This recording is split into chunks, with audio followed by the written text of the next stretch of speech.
Hello everyone, this is Susan of Susan's Pet Services, and I'm going to be answering some comment questions today with the help of Bailey, the bug.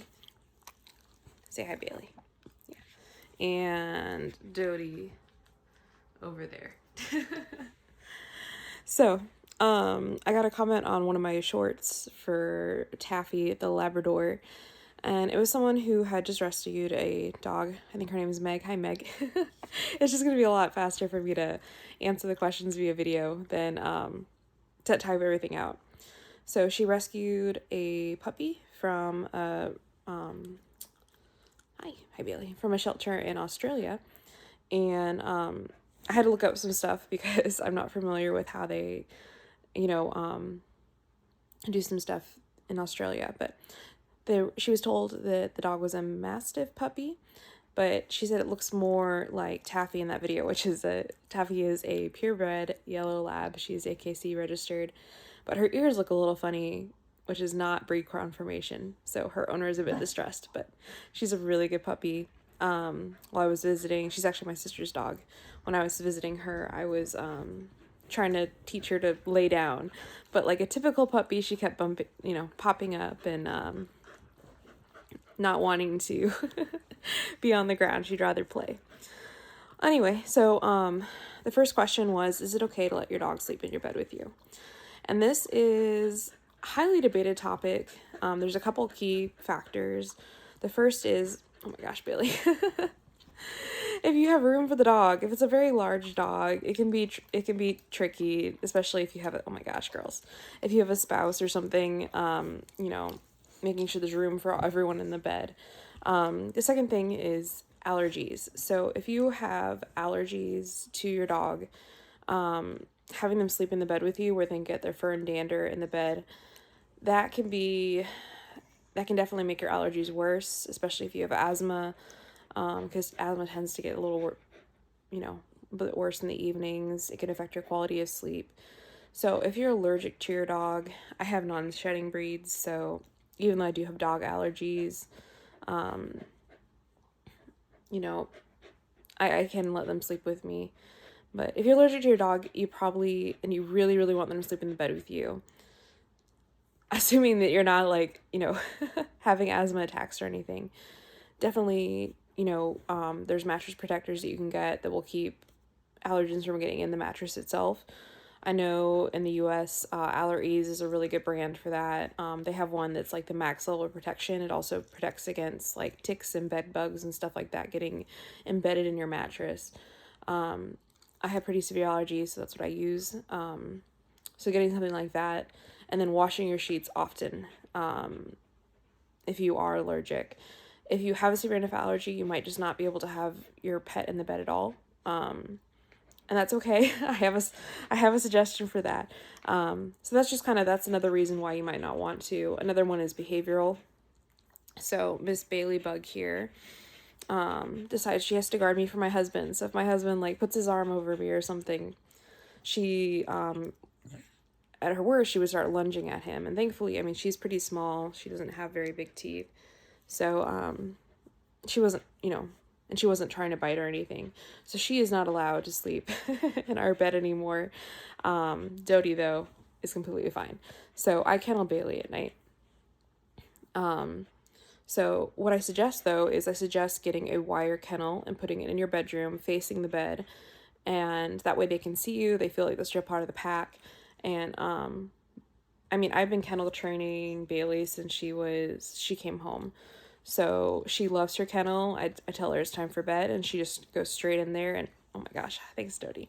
And she's completely happy. So I would definitely work on kennel training if you do have allergies, you feel like it's affecting, the other person in the house, anything like that. And then have the kennel in the bedroom with you so they can see you, they can smell you, they know you're there. We have a cover on it, a washable cover, and there's a nice bed in there. Dodie needs water in her crate. Not all dogs do. That's very much dependent on your dog. Okay, I've already taken 5 minutes on the first question. I'll try to speed through these a bit more. Hi, Bailey. So putting is putting, when your dog paws you, putting your paw on the hand or needs to touch you while they're sleeping, they just like being in contact, obviously. Dogs like touching you. You're part of the pack. You're part of their, family. They like being in contact with you. These two, they'll put a paw on me for attention, and that's completely fine. But you can, if it does bother you, you can always train them out of it. You can, not give them attention when they paw you. It can be a concern if you're on people who have more delicate or thinner skin, that can scratch, it can break the skin. So just kind of keep that in mind if that's something a behavior you want to continue letting them have. And then the standing, my dog stands on me or stands on my legs. Is that like a dominant thing? Is it, what does it mean? Some dogs, I say some because these two are the only ones, actually this one is the only one I've really met, hi Dodie, who does this. She does not like to lie on my lap. Like Bailey will curl up and she'll be all cuddly. But Dodie here, thanks Dodie, yes, cleaning my ears. And that's another behavior you don't have to let them do, but my husband trained them to clean ears. Dodie won't lie down or curl up next to me. She likes standing like with two paws on my leg, and then she just kind of stands there and wants attention.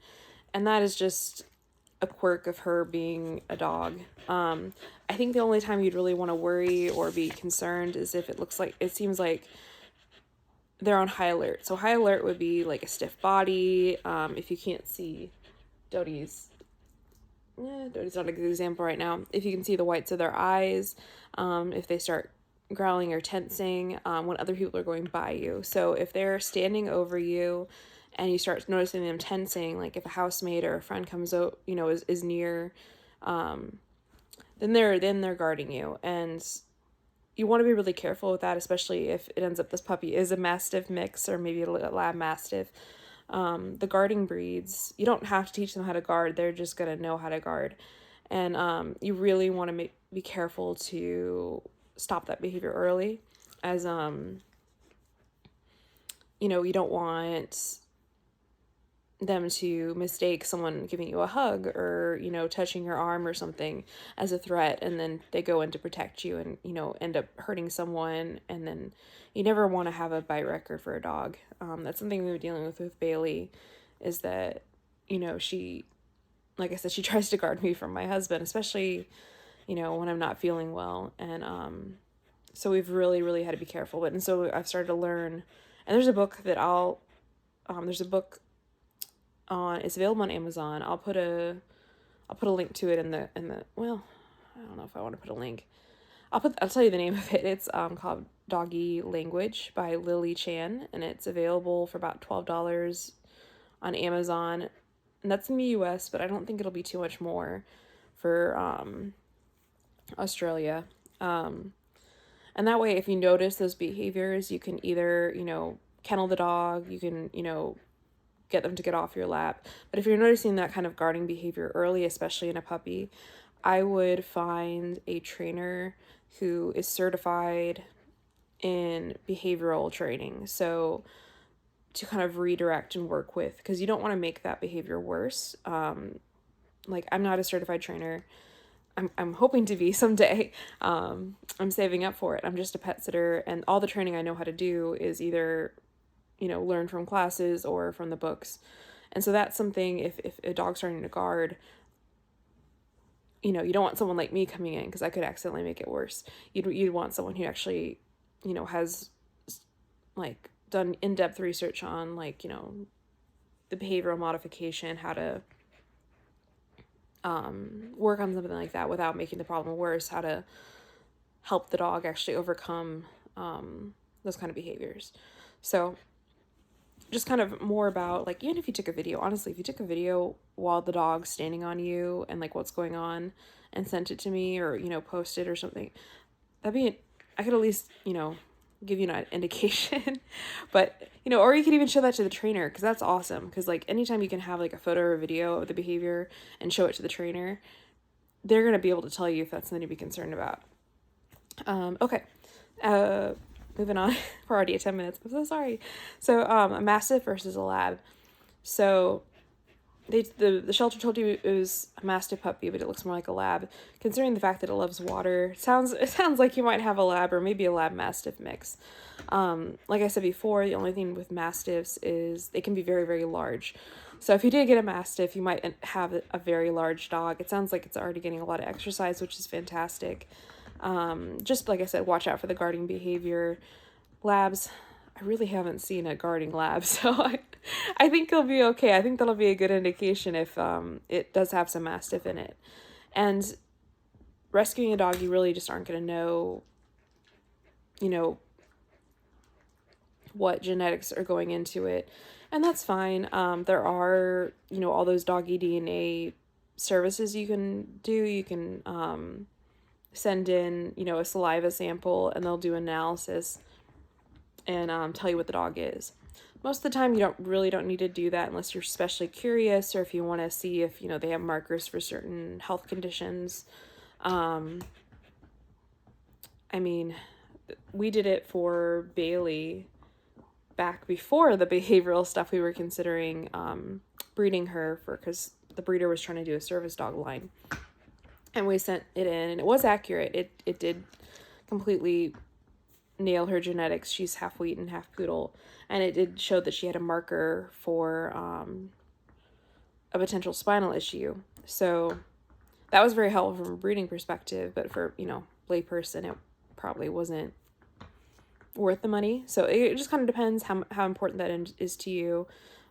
Most dog training will be for all breeds, unless there's like a specific activity, like, well, even then, I mean, you just kind of cater to the dog. So I think as long as you're not, especially curious, if you happen to have the spare money for it, it is expensive, which is why I'm not like, oh, go do it.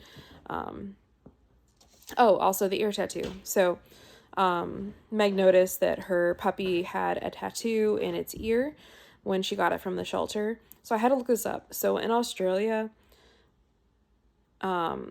when a shelter spays or neuters an animal, while the animal is still under anesthesia, they put in an ear tattoo to indicate that it has already been spayed or neutered. So that's what that is. It's just something the shelter did just to indicate that the animal had been spayed or neutered, so that when you go into the vet, if for some reason, you don't know, you don't remember, you don't have the records, and also, like, if for whatever reason you rehome the animal, the shelter knows, oh, hey, we already did the surgery. So it's just kind of a record keeping. Don't worry, the animal was, by law, has to be under general anesthesia. So nothing to worry about. It just means that, yes, they did, in fact, spay her, which is very good for long-term health. So I think that covers all your questions. And I hope that was helpful to some other people. But mostly Meg, because this is, to respond to that. But yeah, congratulations on the new puppy. I'll try to put a post together. I'll probably do another video with some of the books I recommend for new pet owners. I'll see if I can maybe even get my friend who's a dog trainer to do a little spiel on some of the stuff she recommends. And then I'll look into what resources are available in Australia. And I'll put together some sites that are, US based, but the information's still good. Yeah, because there's a lot of stuff you can learn, and it makes it, I almost want to say, more rewarding to have a dog, but at least you feel more confident as a dog owner, if that makes sense. All right, thanks for watching, especially if you watched the end. This is long. Bye.